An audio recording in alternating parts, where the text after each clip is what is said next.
Salut tout le monde, bienvenue sur la chaîne Science Fonction pour cette nouvelle vidéo qui parlera sur l'examen d'entrée en médecine. Dans cette vidéo, nous allons nous concentrer sur la partie en physique, plus particulièrement sur la résolution d'exercices de l'examen d'entrée qui a eu lieu en septembre 2017. Cette vidéo est le début d'une longue série de vidéos sur la résolution des exercices des examens qui ont eu lieu les années précédentes. Sans plus tarder, commençons par résoudre le premier exercice. Commençons par lire la question ensemble.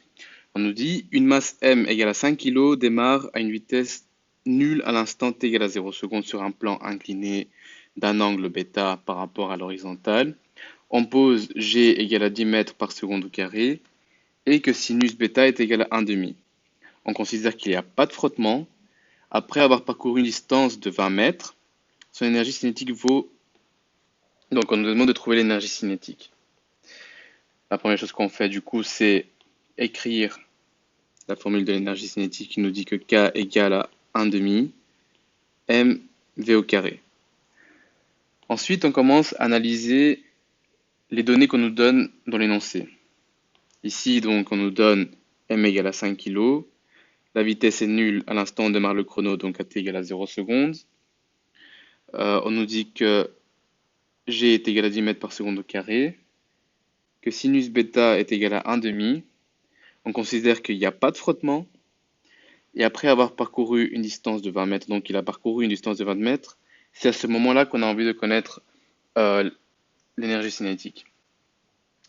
Donc, nous commençons par analyser le problème. On sait que le solide, lui, va se déplacer du coup comme ceci, vers la droite, en tombant. Et que évidemment, il n'y aura pas de déplacement comme ça, donc vers le haut. Donc ça, c'est déjà la première chose. Et ensuite, on commence donc à mettre en évidence les données qu'on nous a données. C'est-à-dire que ici, m, c'est égal à 5 kg. On nous dit que la vitesse à l'instant initial est égale à 0, donc V0 est égal à 0. Et comme ici le solide commence bien à un endroit, et si on ne le précise pas dans l'énoncé, on peut dire que l'instant initial à laquelle il démarre sa course va être nul. Donc je traduis ceci comme étant la position initiale est égale à 0. Donc c'est vraiment le point de référence qu'on prend. Ok, et on sait que le déplacement, donc la distance qu'il a parcourue, donc on sait que la distance, ici c'est x, est égale à 20 mètres. Voilà, maintenant qu'on sait ceci, et ah oui, évidemment, ici j'ai oublié de le préciser, on dit que la force de frottement, il n'y a pas de force de frottement, autrement dit, F frotte est égal à 0. Donc il n'y a pas de force de frottement. Ok, maintenant je vois que j'analyse tous les données qu'on me donne, ça donne normalement me faire tilt à l'oreille. Pourquoi? Parce que ceci, ça me rappelle quoi? Ça me rappelle donc les formules de cinématique. Et ça me rappelle aussi, en fait, la seconde loi de Newton, étant donné qu'on nous parle de force. On voit que le solide, lui, il aura un poids donc comme ceci. Il aura aussi une force normale comme ça. Donc tout ça, on va petit à petit en fait mettre en place. Donc on va commencer par les équations du mouvement cinématique. On sait que la vitesse est donnée par la vitesse initiale fois l'accélération, pardon, pas fois, ici c'est plus l'accélération multipliée par le temps. Mais ici, comme la vitesse initiale est égale à 0, donc ceci n'est rien d'autre que V est égal à A fois T. Ok, maintenant que j'ai ceci, j'écris maintenant l'équation de la position. Je sais que x est égal à x0 plus V0 fois T plus A de T au carré divisé par 2. Encore une fois, ici, par rapport à mes données, on me dit que la vitesse est nulle. Et moi, j'ai choisi arbitrairement ici ma position égale à 0. Donc, mon équation se résume à x égale à a fois t au carré divisé par 2. Voilà, par facilité, je vais appeler que cette équation ici, c'est égal à 1. Et ça, c'était l'équation 2. Ok. Maintenant, troisième chose que je vais mettre, c'est la deuxième loi de Newton. Pourquoi est-ce que je dis que c'est la deuxième loi de Newton qui nous dit que F, la somme des forces est égale à m fois A? Parce que si notre objet il bouge, donc on n'est pas en statique. Donc si on n'est pas en statique, on a bien en fait une accélération, donc du coup on a un mouvement. Et pourquoi est-ce que ceci va être important? On va analyser ça ensemble. Donc, je reprends. Ici, mon énergie cinétique est donnée par 1 demi de mv au carré. M, je le connais, mais v au carré, en fait, lui, je le connais pas. Donc, du coup, ici, notre objectif va être de chercher la vitesse. Et pour cela, on voit bien que on va utiliser l'équation numéro 1 ici, qui nous donne la vitesse, est égale à l'accélération fois le temps. Mais je connais ni l'accélération, ni le temps. Qu'est-ce qui me permet de connaître l'accélération dans ce que je viens d'écrire? C'est l'équation ici, donc la deuxième loi de Newton, qui me dit que la somme des forces est égale à m fois a. Pourquoi? Parce qu'ici, je vois que l'accélération apparaît. Donc ça veut dire que on va se servir de ceci pour trouver l'accélération. Ok, maintenant la deuxième inconnue de mon équation 1, c'est le temps. Donc ça veut dire qu'en fait, il faudra trouver le temps qu'il a mis en fait ici à parcourir 20 mètres. Et pour cela, on va utiliser l'équation numéro 2, qui est ici, qui nous dit que bah, la distance, bah, x, on la connaît, je le rappelle, qui est ici 20 mètres, est égale à l'accélération, mais maintenant qu'on va connaître grâce à cela, donc ça veut dire qu'il ne sera plus une inconnue, fois le temps au carré divisé par 2. Donc ici, en fait, cette équation va me permettre de trouver le temps. Donc je vois bien, du coup, le cheminement. Je vais les entourer, donc je vois bien que d'abord, je dois utiliser ceci pour ensuite utiliser ceci pour avoir le temps. Et au final, je vais utiliser la première équation pour avoir la vitesse.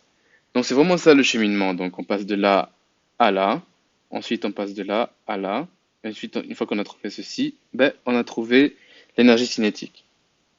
Donc c'est parti, on va commencer par la deuxième loi de Newton, et pour cela, on va étudier les forces sur le solide, ou bien les forces que dégage le solide. Ici dans notre cas, ben, on a un poids, parce qu'on a une masse, donc du coup on sait que le poids, lui, est toujours perpendiculaire au sol horizontal.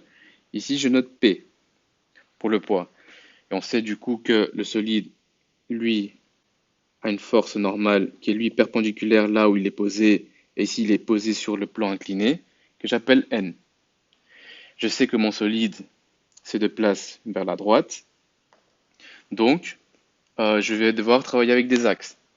Et pour faciliter ici l'exercice, je vais dire que l'axe X est comme ceci, et je vais dire que l'axe des Y, du coup il est perpendiculaire à X, est comme ceci. Donc ça c'est Y. Et évidemment, donc du coup, ici, bah, pour faire l'analogie et pour vous rappeler pourquoi est-ce que j'ai pris que l'instant initial ici, x égale à 0, c'est parce que voilà, lorsque je place un axe, je peux dire que voilà, ici, je suis à 0, quoi. Donc c'est vraiment l'instant où je démarre. Donc, sachant ceci, maintenant je vois que le poids, pour faire plus propre, je vais enlever le 0 ici, je vois que le poids, lui, en fait, on peut le décomposer en x et en y, comme ceci. Donc ça, c'est la composante en y que j'appelle p de y. Et ça, c'est la composante en x que je vais appeler ici p de x. Et voilà, on est d'accord que ici, nous, on va uniquement s'intéresser sur son déplacement selon l'axe des x. Pourquoi? Parce que on a besoin de trouver l'énergie cinétique. Le solide, il va toujours rester, on va dire, sur le plan incliné, il va se déplacer uniquement comme ça, vers les axes des x. À aucun moment, notre solide va s'envoler, va commencer à se déplacer sur l'axe des y. Donc, du coup, ici, on voit bien que notre seul intérêt sera de se concentrer sur l'axe des x. C'est-à-dire que j'ai traduit ceci par on va se concentrer à trouver P de x, vu que P de x, bah, lui, il intervient sur l'axe des x.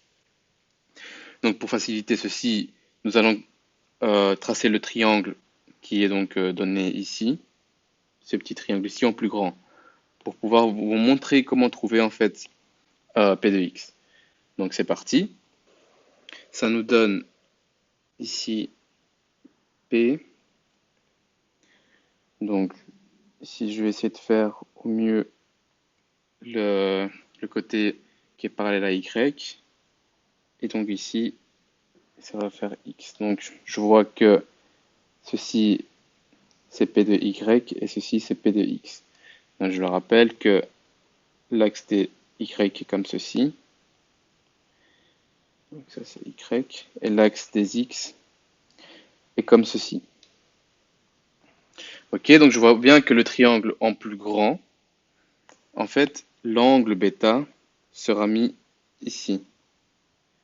Parce que voilà, je constate que l'angle bêta, donc ceci, la distance qui est là, n'est rien d'autre, la distance qui est ici, et que la distance qui est ici n'est rien d'autre que la distance qui est là. Donc du coup, voilà, c'est vraiment le même triangle, c'est juste que voilà, il est un petit peu plus tourné, peut-être un tout petit peu plus petit ici. Mais donc voilà, ceci, c'est l'équivalent de ceci, donc je le rappelle. Donc, maintenant que j'ai ceci, je vais utiliser ce qui est très très connu donc en secondaire, ce qu'on appelle le SOHCAHTOA. Mais comme ici, encore une fois, je le rappelle, on travaille sur l'axe des X, vu que mon déplacement du solide se fait sur l'axe des X, ça veut dire que je vais devoir ici trouver P de X. Et pour cela, je vais utiliser ici SO, c'est-à-dire le sinus. Pourquoi? Parce que le sinus me dit que c'est égal à l'opposé, donc le sinus d'un angle est égal à l'opposé divisé par l'hypoténuse. Et l'opposé à mon angle ici, donc bêta, ben c'est bien P de X. Donc ceci, je vois bien en fait que je suis sur la bonne voie. Pourquoi? Parce qu'en fait, ça va me donner un sinus. Et je le rappelle ici, le sinus, ben, on connaît sa valeur. Donc je vois bien en fait que l'exercice est assez dirigé de manière à que vous puissiez trouver les choses petit à petit et voir qu'en fait ce que vous faites a un sens. Donc j'utilise le sinus de bêta qui me donne donc du coup l'opposé, ben, ici c'est P de X et l'hypoténuse c'est P. Donc autrement dit, si j'isole P de X, j'obtiens P fois sinus de bêta. Voilà. Et P évidemment je le connais. Ce n'est rien d'autre que m fois g, c'est-à-dire m fois g qui est égal à 5 fois 10, qui est égal donc à 50 newtons. Et sinus bêta, je le rappelle, on nous le donne aussi, on nous dit que c'est égal à 1 demi. Donc, ceci me permet de conclure que P de x n'est rien d'autre que 50 fois 1 demi, autrement dit 25 newtons. Donc, on n'oublie pas les unités. Voilà, maintenant que c'est fait, est-ce qu'il y a une autre force qui intervient sur les axes des X, donc sur là où a lieu le déplacement de mon solide? Je vois que non, vu que, je le rappelle, il n'y a pas de force de frottement. Donc maintenant que j'ai ceci, je vais utiliser la loi Newton. Ben, la somme des forces, ici, ben, la somme des forces, c'est pas vraiment de somme, vu qu'il n'y a qu'une seule force qui est P de X. Alors j'écris que P de X est égal à M fois A. Donc, maintenant que je connais ici évidemment P de X et M, bah, du coup, je peux connaître A. Et si je connais A, je le rappelle du coup que je peux connaître ici le temps. Et si je connais le temps, bah, je connais ici la vitesse. Et si je connais la vitesse, je connais l'énergie cinétique. C'est parti. Cela me donne comme étant A qui est égal, donc ici P de X divisé par M.